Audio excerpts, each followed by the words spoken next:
বাদশা নবী কামলিওয়ালা রে, আদি পিতা আদম যখন মুসিবতে পড়েন, মোদের নবীর ওসিলাতে আল্লাহ কবুল করেন।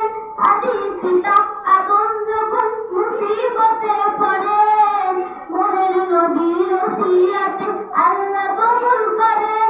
সাফায়াতের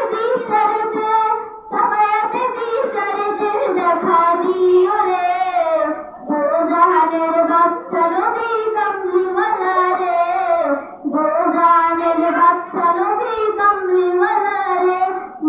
মনের ঘরেতে রেখেছি যারে, দো জাহানের বাদশা নবী কামলিওয়ালা রে, দো জাহানের বাদশা নবী কামলিওয়ালা।